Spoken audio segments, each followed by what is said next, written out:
No programa de hoje apresentaremos uma interessante abordagem sobre saúde, feita pelo médico naturalista Fernando Loureiro.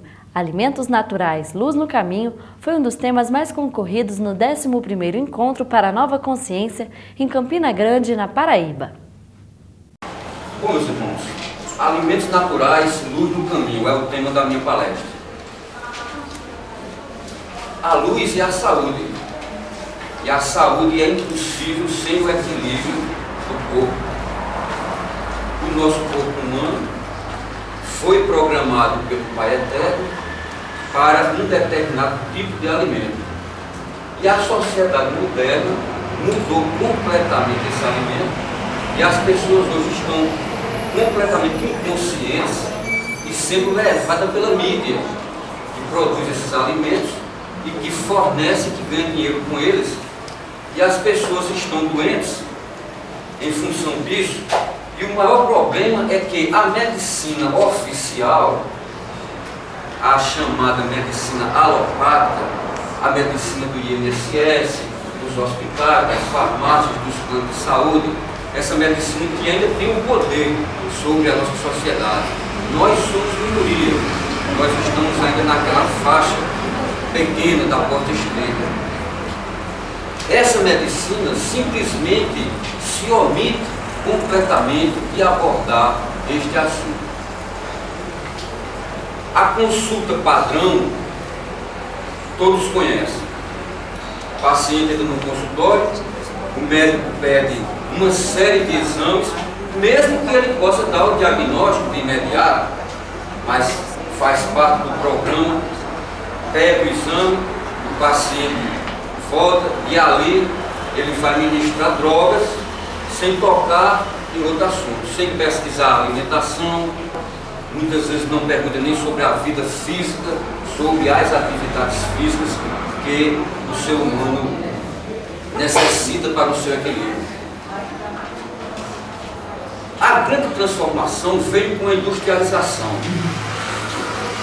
Em relação aos cereais, começou na França.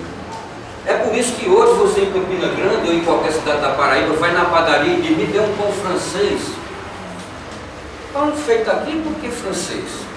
Ficou na história isso para que a gente possa analisar. A burguesia da França, com muito dinheiro, inventaram essa transformação, que na época era caríssima. A farinha refinada, como se dizia, a farinha do reino, era caríssima. O povão comia pão integral e a burguesia comia o pão refinado. Aí ficou o pão francês. Hoje nós todos estamos voltando para o pão integral, quem realmente quer se alimentar corretamente. Pois o pão integral, assim como os cereais de uma maneira geral, todos eles foram violentados drasticamente. É o maior desperdício que eu considero na sociedade, muito mais do que verdura que se perde por aí, alimentos que se perdem no excelente por aí e na mesa do povo, é o refinamento do cereal. A natureza passa milhões de anos em sua evolução para chegar ao grão do trigo, aquela coisa linda que vem, o grão do arroz, o grão do milho, a aveia, a cevada, que são os cereais mais importantes da humanidade. E a humanidade, em poucos minutos, transforma aquele produto riquíssimo em um subproduto paupérrimo que apenas tem açúcar.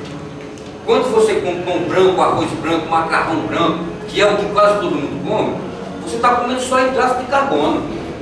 Cadê a proteína, a vitamina, os minerais e os lipídios? Estão no farelo. Você vai aqui nas lojas de ração animal e vê farelo de trigo, farelo de arroz e farelo de milho. A parte nobre do cereal, quem se alimenta são os animais, nossos irmãozinhos inferiores na escala evolutiva. E a humanidade vai comer apenas açúcar. Associado ao grande erro do alto consumo do açúcar refinado, o maior inimigo da saúde, ao lado da carne e dos produtos químicos dos alimentos, vem hoje em dia o grande problema da diabetes. E quem é médico como eu e trabalha no dia a dia com a população vê a quantidade imensa de pessoas que a cada ano estão com problemas de diabetes. Em função de quê? O pâncreas cansa, entra em falência em virtude da alta solicitação. Ele trabalha demais. Aí ele não aguenta. Por quê? Deus, sabendo como o açúcar é perigoso, inventou o pâncreas para o pâncreas controlar. Quando a taxa está acima de 120 no sangue, o pâncreas recebe uma ordem do cérebro. Faz parte do sistema nervoso autônomo. Nós não temos consciência disso. Nós não precisamos raciocinar para dizer: pâncreas, manda insulina. Não, quem faz isso é o piloto automático. O cérebro manda. O pâncreas vai, secreta insulina e joga na corrente sanguínea, até queimar o açúcar, para o açúcar ficar numa taxa abaixo de 100, que é o ideal. E o primeiro sintoma, que inclusive quando nós na faculdade estamos estudando e o professor de diabetes alerta, são para os problemas infecções. Então o professor diz: olha, quando uma pessoa vai fazer a unha, inflama, pequeno ferimento, inflama, uma espinhazinha, peça a glicemia, que pode ser diabetes. Com o refinamento do cereal, o homem fez a grande inversão, elegeu como alimento principal a carne. Como é que a gente vê isso claramente? Visite os principais restaurantes do Brasil, pega o cardápio, o que é que você vai ver? Filé mignon, picanha, churrasco, etc. O artista principal é a carne. O secundário é um arroz branco, um pirezinho, umas batatinhas fritas para tapear, mas o que faz a barriga mesmo é a carne. Se a pessoa não comer o filézão lá, vai ficar com fome. Então essa foi a grande inversão, que é, inclusive, um dos principais motivos do desequilíbrio ecológico do planeta. Para criar boi, matar boi e comer boi, tem que desmatar. 80% das florestas brasileiras foram desmatadas para criar boi. Porque boi é um alimento que demora muito para ser produzido e usa muita terra. Para você produzir 200 bois, você usa 200 hectares de terra durante 4 anos. Se você pegasse 200 hectares de terra durante 4 anos e começasse a plantar soja, gergelim, cenoura, repolho, laranja, banana e etc., quanto mais de alimento você ia ter? Então sabemos que o desmatamento é o principal motivo do efeito estufa, inclusive. E essa grande inversão precisa ser desfeita para que o planeta Terra, nossa querida mãe, possa se equilibrar. E nós, os seus habitantes, também. Analisando o ser humano do ponto de vista anatômico e fisiológico, você não vai encontrar nenhuma característica de animal carnívoro. Se você examinar, por exemplo, o intestino, que é a área de absorção, o intestino delgado do ser humano é muito longo, são 7 metros. A vaca tem 9 metros, o elefante tem 14 metros, o leão tem 40 centímetros, o tigre 40 centímetros. Por quê?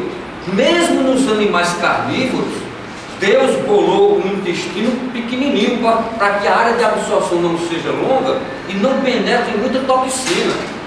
E você veja que ele foi programado para isso. O estômago dos animais carnívoros é um estômago totalmente diferente do nosso estômago. O nosso estômago é um órgão de trânsito, não é um órgão de depósito. Uma alimentação bem mastigada, assim como ensina a macrobiótica, sem pressa, com amor, meditando sobre o alimento e mastigando mesmo. Quando você termina a refeição, não tem mais nada no estômago.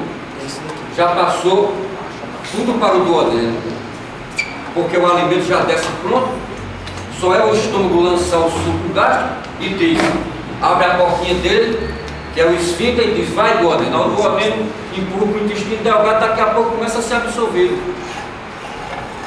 Quando você começa a ingerir carne, o que é que acontece? A carne empanca aqui, meus amigos, porque ninguém lhe quer faz a carne. Tenta lhe quer fazer um bolo de carne na boca. Se você mastigar 10 vezes, a carne fica tão ruim que você prefere mastigar só 2 e engolir. Como faz o gato.